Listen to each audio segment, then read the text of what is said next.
To defeat an enemy, you must know them.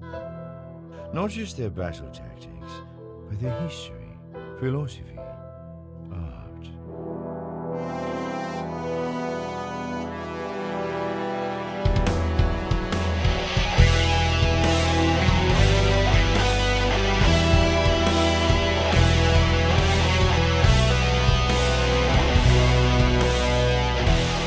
Welcome to the Chiss Ascendancy podcast.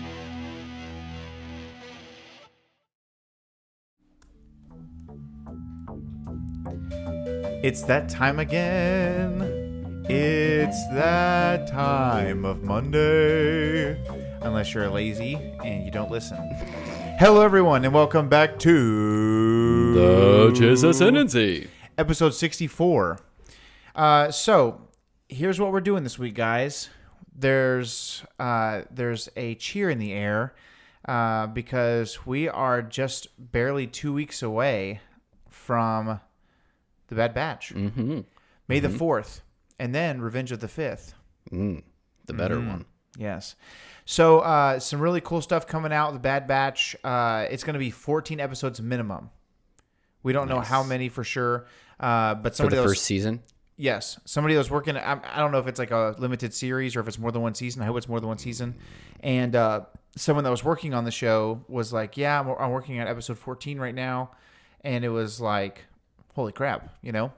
Do you think it's going to be like The Mandalorian where the first season... Oh, and that's a good point. You know what I mean? The second Yeah. season, it just says episode 9 is the first episode.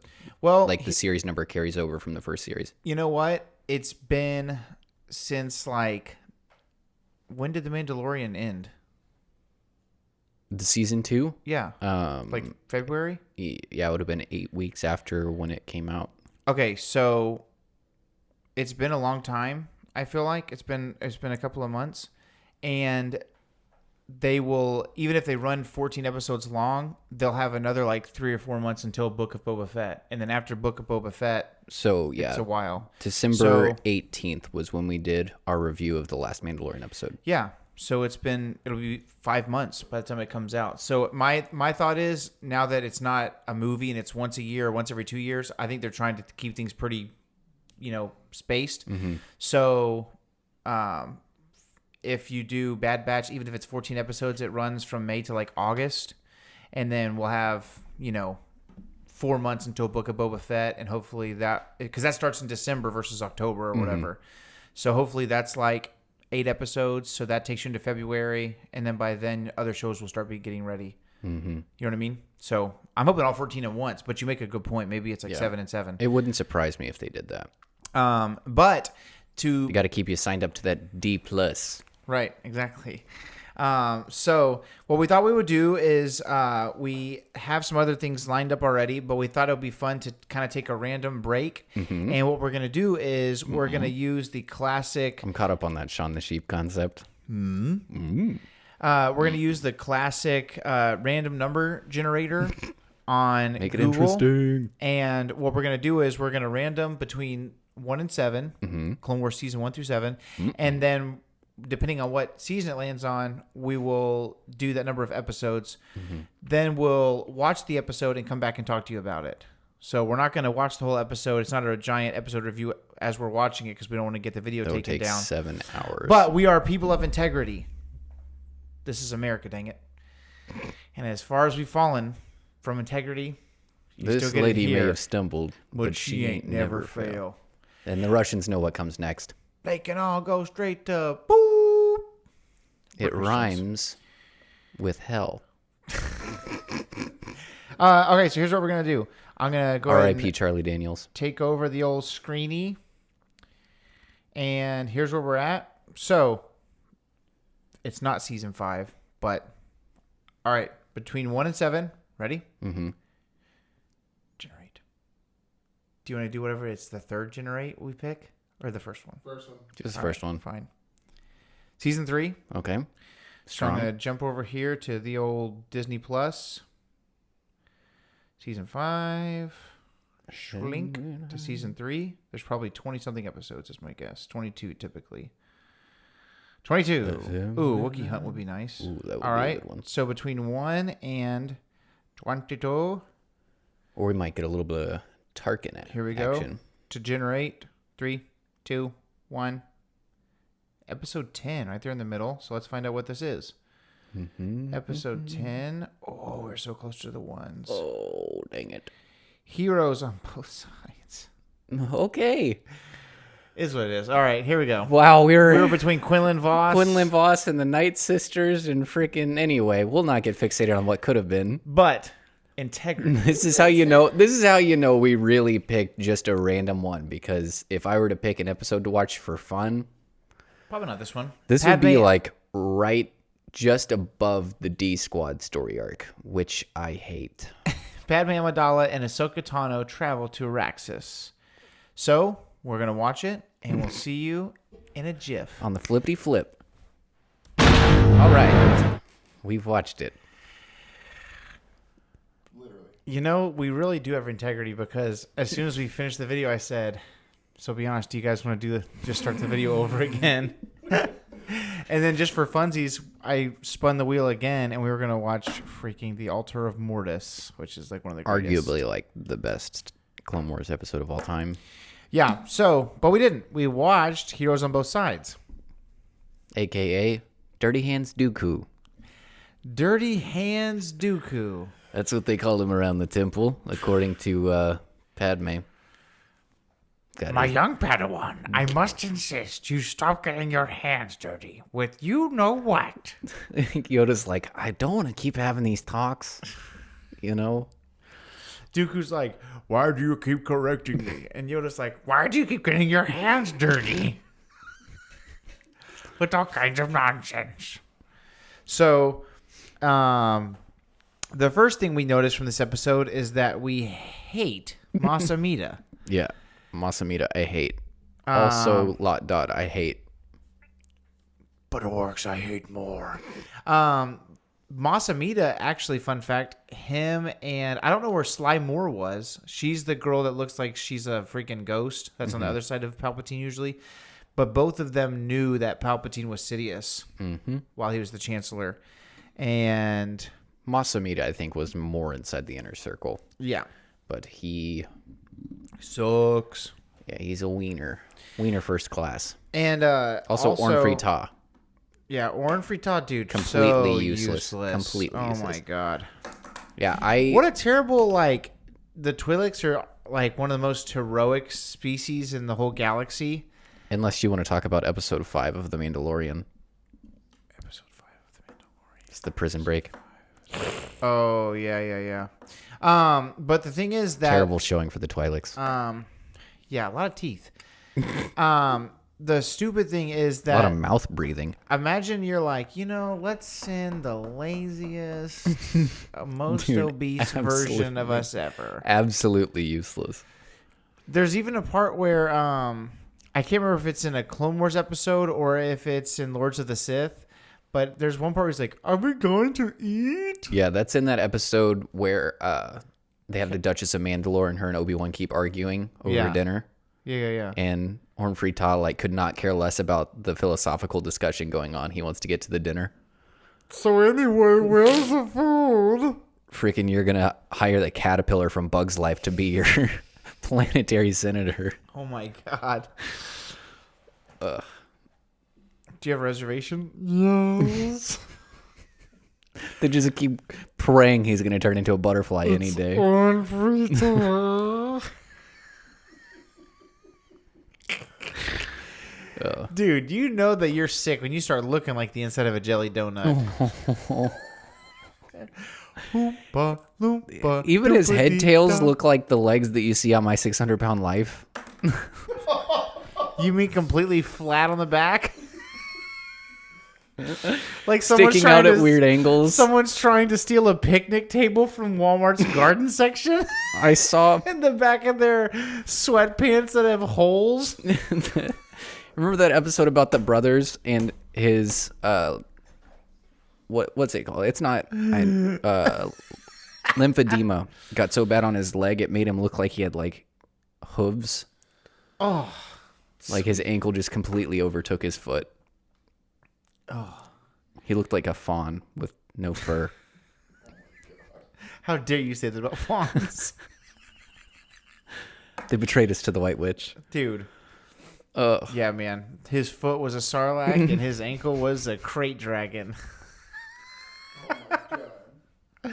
What if you just see a little miniature Boba Fett flying out of my his God. ankle?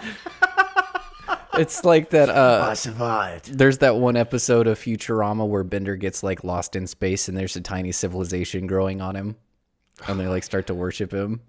There's a little Boba Fett, little microscopic Boba Fett living in the ecosystem on the inside of his ankle where his foot meets, because God knows it never gets washed. It's probably like a rainforest down there. Just biodiverse. COVID's like, no thanks. I'll take COVID's my- like, that's beneath even me. I've got standards. Death's just hanging around, just like waiting for other things. I know. I'm sorry. I'm late. I just This thought is that this thing taking would a have lot ended- longer than I thought it I was thought going gonna to. end a long time ago. That's why I'm late. Ugh, that was a crazy episode. It was like a three-parter, wasn't it? Oh, With the two brothers? Yeah, of yeah, My yeah, 600 yeah. Pound Life? I thought you were talking about the Oh, Clone Wars no. we watched. This was a regular length episode. No, yeah. So basically, the idea is that at the very beginning, actually, some very intriguing stuff does happen. Clone Wars is great. Like, no matter what episode, there's going to be really good True. things. There was even stuff, even though we were both like, when it came up, there was, stuff that was exciting for conversation. Yeah. Well, it was cool because the very beginning of the episode, I mean, if you haven't seen Clone Wars, I guess go watch it. But It's been up literally forever. yeah, they're talking about needing to Before it was finished, it was on Netflix. deregulate the banks Mm-hmm. so that they can get more money to make more clones. Mm-hmm. Which, hey, props to them for having the integrity to talk about the fact that they don't have money, because that's not what our government does. They're like, where can I get $1 trillion? Guess I'll just print it. There it is. You really committed to that. Wow. So That went on about 4 seconds longer than I expected it to when you started. yeah, I'm seeing stars. Yeah, you're crying a little bit. Poop stars. But here's the thing is, so they're going to deregulate the banks because they need to get an additional line of credit. Money.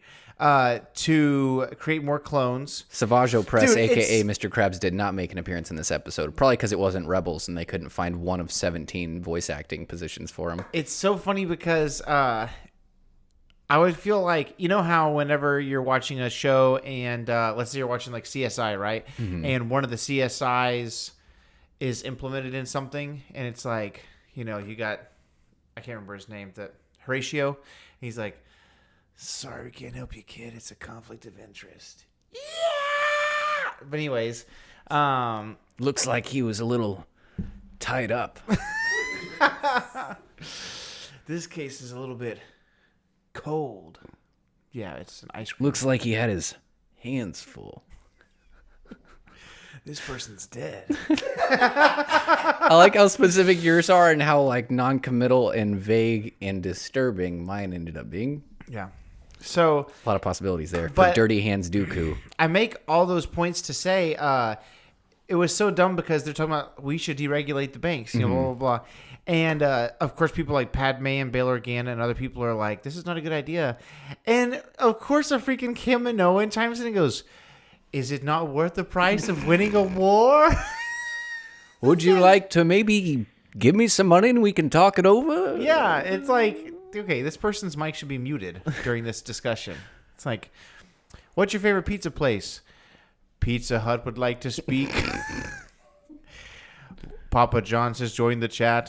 But you know what? I was thinking this. I know this is probably an unpopular opinion, but there's nothing that really, to quote Netflix's whatever the decluttering show is, and nothing that really What? sparks joy. Oh, What's that show? that's it.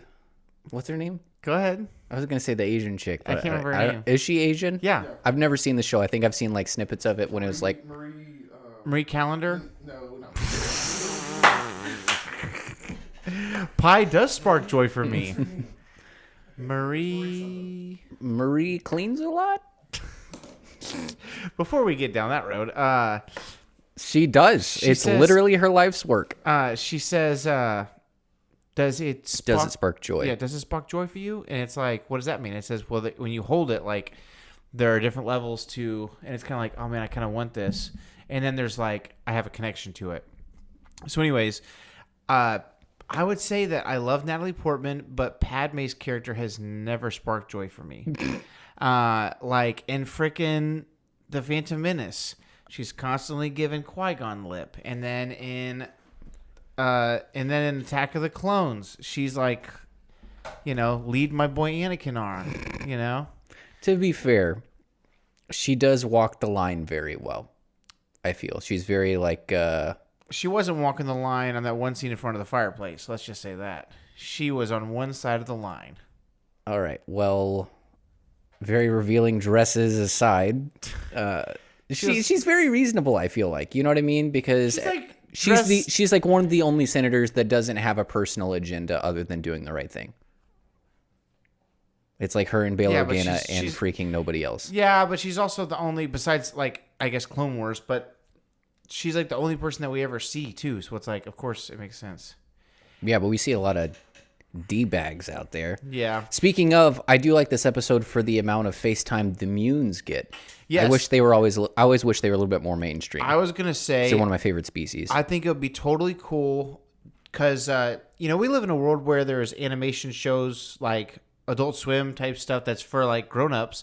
I think it'd be really cool to get an animated Darth Plagueis. Oh, I'd love that. Wouldn't that be love cool? it so much. I would really, because I think the Munes are a fascinating species, and they play such an important role of what actually goes on during the Civil War. It was so funny because, again, I guess the Clone Wars. The banking clan, like, they're basically in charge of all the money in the universe. Right.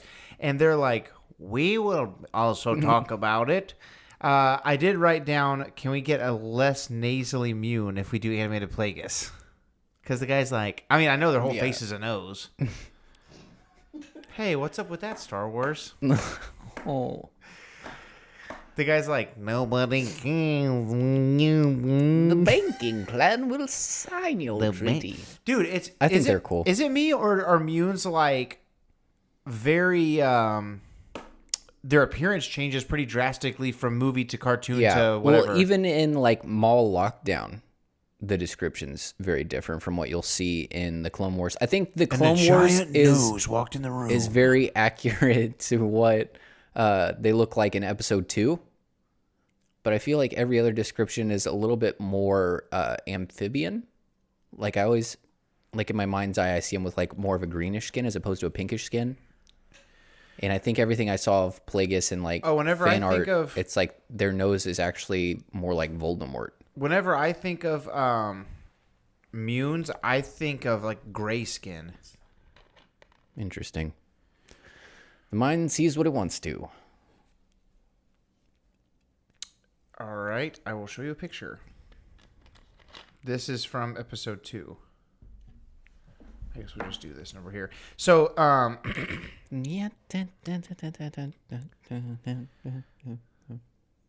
Yeah. pretty gray. Well, and see like how it's like there's a big portion for like nasal cavities, but his nose overall Like this is kind is of like sunken into his face. You know what I mean? This is a close up of Sand Hill. Right. See, that's how I picture the nose, where it's like Yeah, there's like kind of a snout there, but the nose itself is not really pronounced. it kind of looks like you're doing a model of somebody and you're making the nose off site and it hasn't been attached. Or it's just like the air conditioning broke in the studio and it was left there through like a very hot afternoon and the face just kind of started to sag. Right? His skin looks like the surface of the moon. See, look how different that is. See how like So see how much like he has a much more humanoid nose in the isn't that- animation. isn't that crazy? And this He Mune, kind of looks like Egyptian right here, doesn't he? not as Egyptian as the ones that brought the poison onto Mandalore, the diluting yeah. agent. But yeah, like Much more nosy looking. yeah, That dude's got 3 nostrils. one for smelling and 2 for thinking. That's pretty cool, I think, though. Oops. So, yeah, a lot still to talk about. But yeah, I mean, Padme is just. I think like I like Natalie Portman. I think Padme is a cool character. I don't know. She's never really. I know I said a couple of weeks ago that of the original Golden Trilogy or Golden Trio, that Leia's like my least favorite. And They're basically the same character, honestly. they're pretty similar. I like Leia more than I like Padme. Yeah, I would say Leia is innately more heroic just because she has the Skywalker blood, but Yeah. And she it was has cool. Padme's penchant for being intrusive. You almost made me drop my croissant. You caught a really good little tidbit. There's I think it's an Ishi Tib is the one with the beak, and then a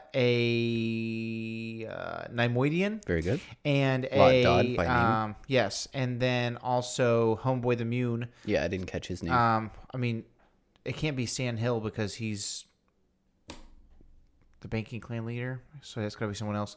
But they're talking about needing to basically get in touch with Dooku because they're like, they're the spies, and they need to get in touch with Dooku to like make something happen to to make sure that they cause a deregulate the distraction. banks so that they get Basically more money, make but they need the everyone feel- Republic to be afraid. Yeah, and he said, "What about an attack on Coruscant?" And you picked up a really cool little tidbit that said, Coruscant had Lot not been Dodd attacked said in 1,000 years." Yeah, Coruscant hadn't been attacked in 1,000 years, and I was curious if that kind of confirmed the attack on Coruscant that was Old Republic led by Darth Malgus. Yeah, But I wonder if that timeline works out because I'm not sure how. I think it's farther away than that. Yeah, I feel like it was. But it kind of canonizes some sort of attack on Coruscant. The date was 3653 BBY. Yeah, that's way before. So, But then again, the way that they're kind of shaping up the timeline now makes the Old Republic seem a lot more accessible in the sense that during the High Republic, which was like, 200 years BBY? yes. Like they hadn't even invented Bacta. You know what I mean? Like they hadn't made that the mainline like healing product. Yeah, they made it seem like Like that was kind of revolutionary to the era. right. Kind of like vaccines now. You know what I mean? Like so yeah, like if you're not familiar with the High Republic stuff, they're talking about like the importance and the potential of this new Bacta thing. which, as far as we had known beforehand, like Well, in other books and stuff, Bacta have been around just forever. forever. Like I mean, it's prominent in Bane especially. Yeah, Path that's of one of the things that's Destruction kind of comes up multiple been a times. complaint of Star Wars fans or like people who are getting into Star Wars.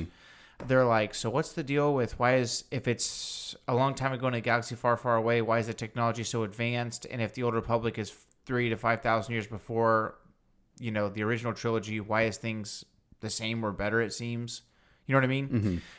But it's Star Wars, so Watch a few episodes of Ancient Aliens and then come talk to me yeah. about when technology It's should like exist. it's kind of it's similar to like I always wonder why if there's one thing that people have a complaint about a fandom, just look past that one thing that you have a problem with. If you care to stay around, like if you're like that's a deal breaker, then don't come back. But I was watching a review of the Redwall book series, and this guy's like, I finished the book, but I'm reading it again because I don't understand what size is everything. And he goes, I was thinking, wow, what a big Abbey. But then it turns out it's mouse-sized. But then Clooney shows up, and he's a great rat. What is that? And also, they're riding a horse. Is it a rat-sized horse? And if so, why does the cart have 500 rats? It was just so funny. But anyways, it's just like, okay, get past that and then read the book and tell me what you think. And it's kind of like, for Star Wars, it's like, it's a space drama. Also, how big is a fox and a badger? Why is a squirrel able to fight a Wolverine? Yeah, exactly. Yeah, I think it's all relative. Yeah. It's definitely relative. I was reading I finished Legend of Luke, and it talks about a badger picking up a baby mouse in its hand and like making a bed for it, though.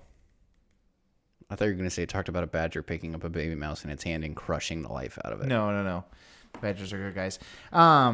There's a bad apple in every bunch. There's a character in there that kind of looked like a Bothan. I know it's not a Bothan, but it brought me up to the point, why haven't we seen more or any Bothans ever in Star Wars besides being mentioned in Return of the Jedi and in Battlefront. Maybe because in the Heir to the Empire series, people were so poisoned towards Bothans for being absolute curmudgeons Yeah. that nobody wanted them around.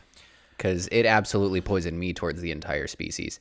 Dude, Because I hate them all. I'm wanting some. The only Bothan redeemable material, Bothan bro. that I've interacted with in books would have been Valentine Farfalla, and he was only half Bothan, so I don't even know if that counts.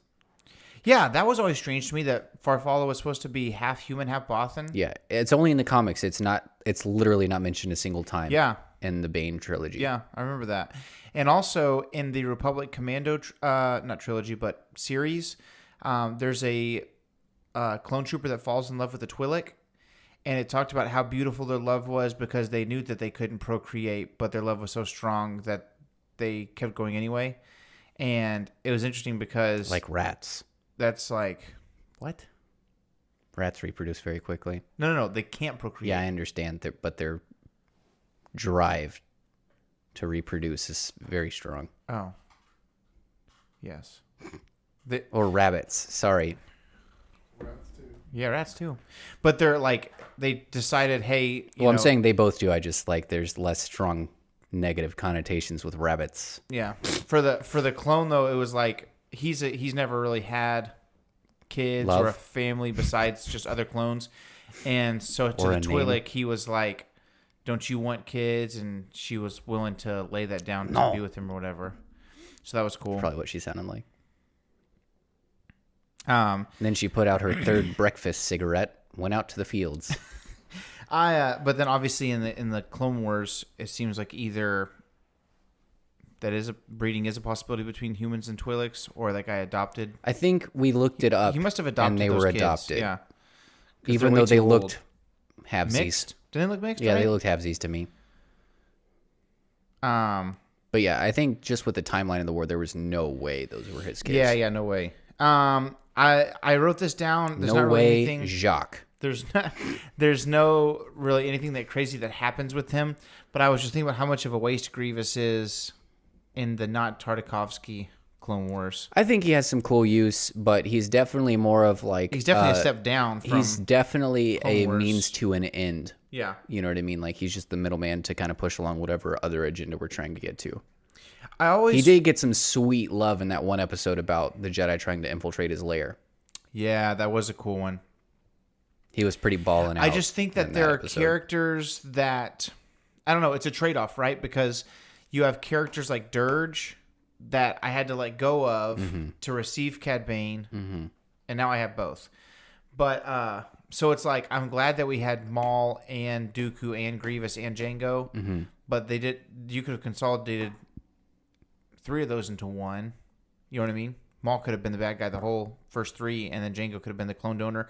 Also, I read recently, I think Blast Point's podcast talked about this, but as they were getting ready for some, talk about the Attack of the Clones episode recently, and in their research or whatever, they came across an article that said George Lucas considered having Order 66 take place in the Geonosis arena after they had rescued the Jedi, and that he had a whole like a script written for Jango Fett, like assassinating like dozens of Jedi in the Straight arena up murking him, huh? before Mace got him. Dang. And now I want that. Right? Yeah, but then we never would have had Revenge of the Sith, so... There was still going to be... I think that the timeline would have just been further down the road. But then I don't know. What we got was perfection. But it was cool. It was cool, though, because I do feel like... Man, I don't want to get like super mega political or anything, but it was interesting that this whole episode was talking about Padme wanted to take Ahsoka on a mission with her to talk to somebody from the separatist side of things, and kind of get their viewpoint. And you never really get their viewpoint on why they're leaving, but it does introduce you to characters Angry. You to characters that they are good, wholesome folks. It's kind of like when there's people that have been in a church for a long time, and then one thing changes that's been around forever, and then they're like, well, we're leaving now. And I'm like, well, you recognize that anywhere you go is going to be 100% different from what you're used to, as opposed to the 2% different that you'll be having if you stay. I've never understood the logic, but anyway, it's like that, I think. Yeah. It's just like one thing too many, you know? But it is interesting because I do feel like, and all I'm going to say is I did like the concept being brought up now that I'm older and I'm more aware of how things are in the world besides just what time my basketball game is tonight or whatever. I do think that there is a value that has been completely lost here in recent years of being willing to have not just a yelling match, but conversations with people that aren't like you and valuing what they might be going through or what they see or whatever. And Ahsoka says when she first meets the lady that was actually Padme's mentor on Naboo, and Ahsoka says, she's talking about how terrible the war was, and Ahsoka says, well, as a separatist, aren't you responsible for the war? Shizzle. And she goes, well, that's a very one-sided view, and she doesn't really go too deep into like why she's on one side or the other. But I do think that there are so many times that someone might look at you and because they assume something about you, but whether it's your skin color or your religion or your political views or how you feel about a mask or a vaccine or whatever, and it's like they just assume everything about you and no conversations allowed even. Yeah. And they had talked about how Ahsoka was asking Padme, like, shouldn't we go talk to them? And Padme said, well, the Republic's made it illegal for us to have a conversation. And if we're not careful, that's what's going to happen. This episode also renewed my hatred for Lux Bonetary. Can't stand him. Lux Bonetary. Who's that guy? The freaking frat boy separatist. Oh, with his high collar and riding boots. Punch him in his face. Punch him in his whole stupid, lousy, beautiful face. Hey, are they... Shove my whole fist through That's funny. it. Hey, if there are any girl listeners out there, I guess tell us if this applies to you guys. I guess in the comment section, if you're watching on YouTube, I guess you can send us a message on Instagram. Are there girls out there, if you're a girl, that you just see them and you're like, I just want to fight that girl? Because I feel like that's a thing common to guys. And Lox is one of those guys that I'm like, I would totally just kick that guy's butt. But I've never heard of a girl just thinking that as soon as they see another female. Yeah, I'd hoof that kid right in the beans just to start. He's got a nice little square marked out on his little coat. They can be like, hit there. No obstruction. One thing that was really cool was the droids that are infiltrating the not the Senate, but in Coruscant to create the bomb. Yes. Their voices were super cool. Beep boop bop. Yeah, fake cleaning droids. Those were cool. I like it when Clone Wars whips out like a cool concept droid. Like that episode that I actually referenced earlier where they're transporting the Duchess of Mandalore. Yeah. And they have like that customized assassin droid that was kind of like something out of Transformers where like from the side profile they were very difficult to see. Oh, yeah. Remember what I'm talking about? Yeah. I also... With like Edward Scissorhands. Yeah, I remember that. I also Cool wrote droids. down Republic Cruisers because all this... I would say that of all of the trilogies, I would say that the prequels, which obviously the Clone Wars falls in that era, has my favorite ships. Like, okay, obviously like X-Wing, Millennium Falcon, Slave 1, like those are the classics. Right. But when you look at... I've always loved the ship from the very beginning of the Phantom Menace. Nubian. Not the Nubian, the one before that. I was just the looking one for an that opportunity to say that. Remember when the person says, "Captain, look," and you're like, hold on, who's the captain? The Is it this 4-year-old? 12-year-old girl? Yeah. Or is it the balding man? Yeah, that That never got cleared up, by the way. Republic Cruiser is sick. It's the young person. What a galaxy. Yeah. And then the last thing I have written down before we just kind of talk about it is Adam pointed out the blue 3PO unit. Oh, yeah. That was pretty cool. droid. Yeah. But it's very interesting. I think that it is really crazy how hard people on both sides are working to make things work. And there's just one. And there's literally just two people in charge that are making sure it doesn't work. Yeah. Dirty Hands Dooku and Sheev Palpatine. Sheev. Yeah. It was crazy because he's so confident and he's so meticulous and so like well planned out that they even let it go to a vote to not expand the money and deregulate the banks. And they're like, all right, go ahead and put in your votes. And he's just calm, cool, and collected sitting there. And then the bomb goes off. That was freaking sick. That was like the slowest, fastest timer in the world, by the way. Yeah, at first I I was thought like, it was is it counting down seconds or like 5 seconds per second? Yeah. Yeah, it was very slow. It was strange. But it was a pretty cool. I actually enjoyed it. It is nice to get away from the typical Clone Wars episode that's either like really clone heavy or something spiritual about the Force. Obviously, those two things are the best things about the Clone Wars. I did like But it was cool to get away from the regular. the little bit where spiel. the clones are, checking all the IDs on the droids, and they have the bomb droids, and he's like, wait a minute. He's like, Generated it that way, turn left, stupid droids. which was a part of the plan. Yeah. Pretty smart on the Pretty droid's part.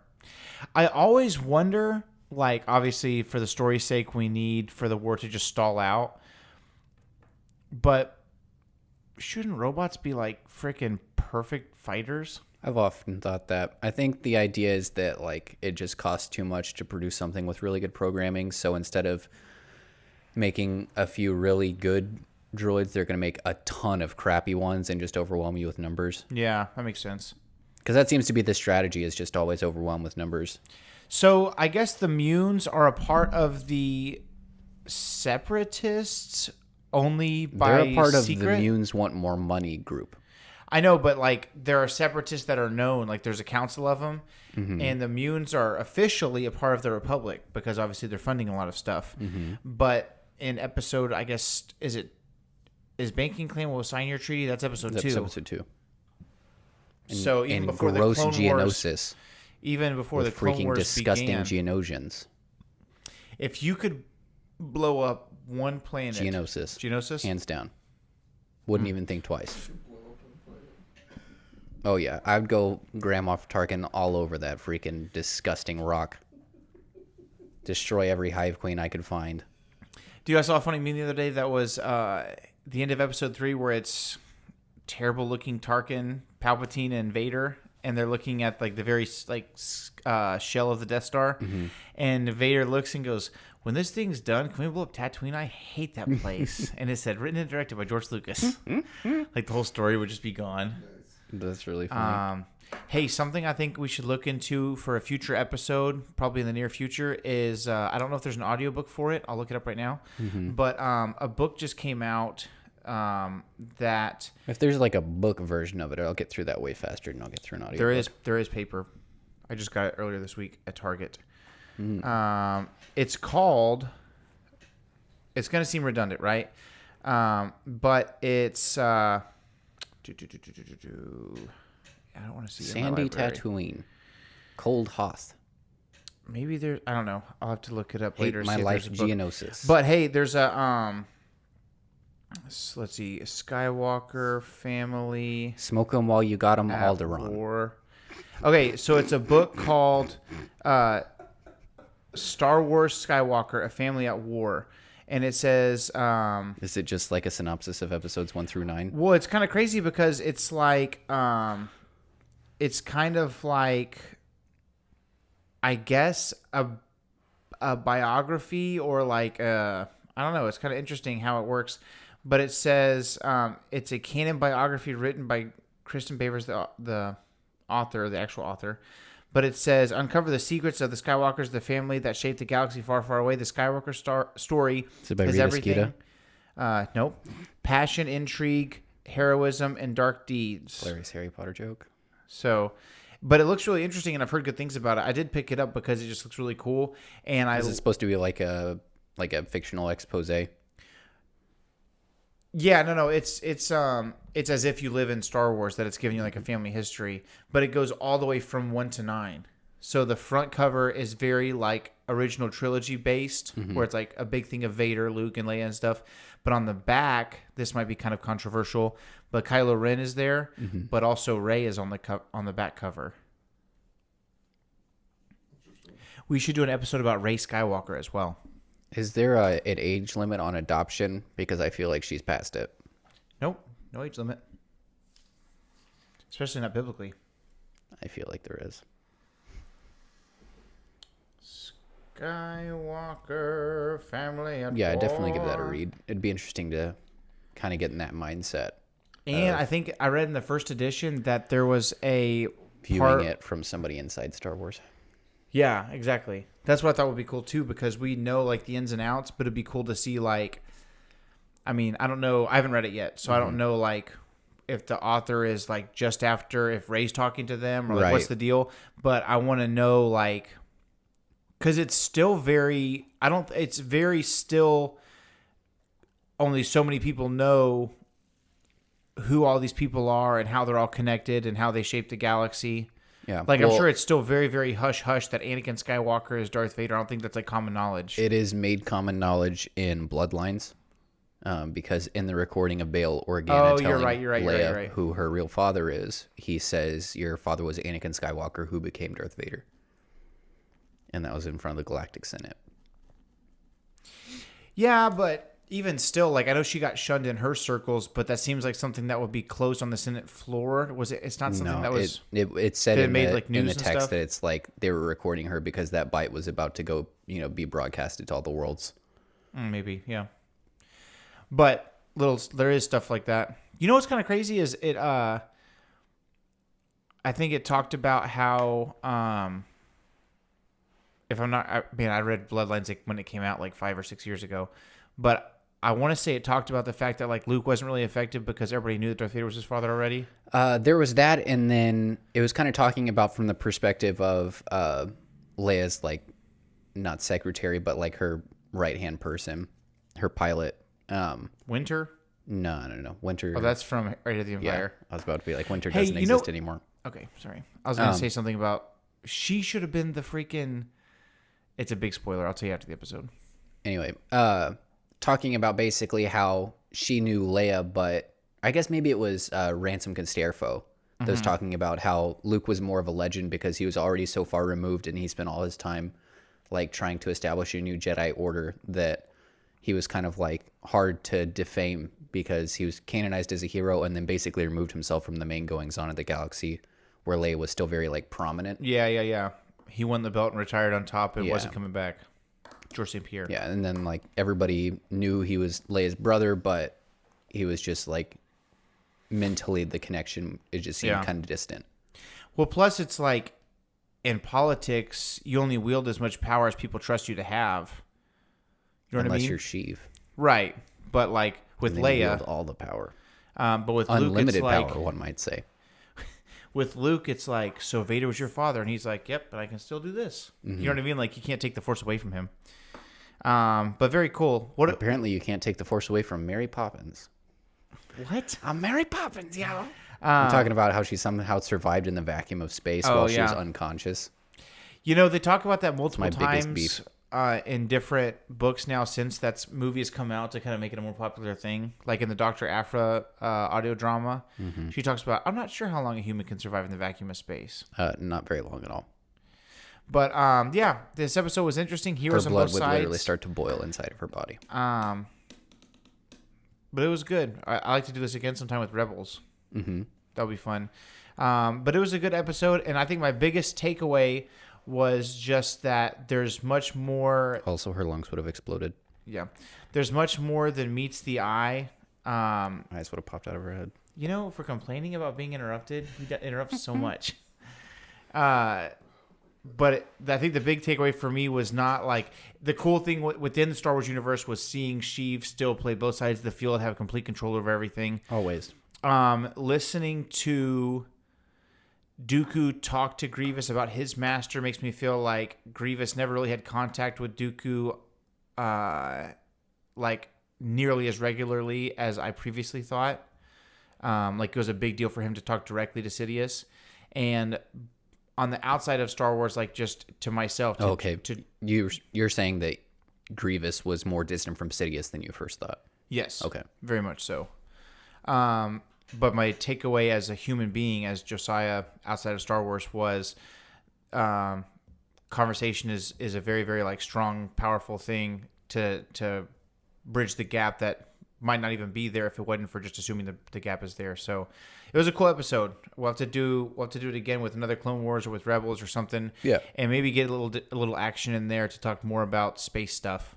Yeah, just a reminder that the Clone Wars is always good, even the bad stuff. Yeah, even the stuff that I would even say there's stuff that people like or don't like, but there's never really an episode that I'm like, that really, really sucked. Like, there's always something that I like about every episode. I find I give the D Squad arc a lot of crap, but I find it is still dope. I find it the least tolerable of the episodes. But at the end of the day, I'm still gonna watch it.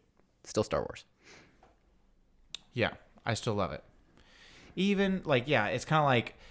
And a cheap diamond is still a diamond. There's a part of me that I have to be loyal to it just because I know that's George Lucas's favorite story arc in Clone Wars for whatever reason. I think it's just because he's an odd guy. You know what I mean? Like he's a free thinker. You know what I mean? Yeah. Like nobody really wanted Star Wars until it became a $1 billion thing, and so I'm sure he's like, this is the diamond in the rough. This is quintessential Star Wars if you're George Lucas. Unfortunately, it just stayed cold. Nothing ever came of it. But, but anyways, thank you guys for tuning in. I hope you guys have a good time. Oh, before we go, I did have we promised. Oh, yes. I'll read a review. Let's see. Good save. Yeah, I'm a man of my word. Okay, so if you guys are listening on Apple Podcasts, if you will go and leave us a 5-star review and write a nice review, we'll read it on the air. This one... If I don't like what it says, nothing. 5 stars only, no 4s. Just kidding. Throw it Oh, yeah, I can throw it up. Noise. Let me see if I can do this.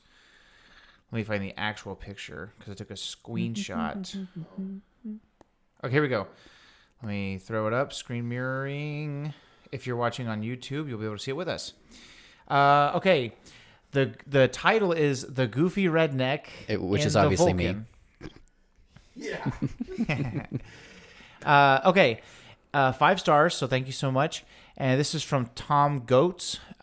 He actually comments on Instagram and stuff like that too. Mm-hmm. And so I like that he interacts a lot. Yeah. 5 stars. It says, I love these guys. The voice impressions are spectacular. The references to other movies and books are straight out of my childhood. If you grew up in the 90s, you'll understand. Just remember, the only family you have is me. So I thought that was cool. That's right. He remembered. He did. Oh, he remembered.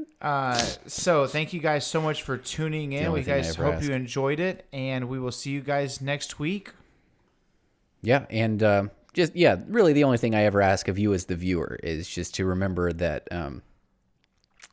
the only family you have here is me. See you next week.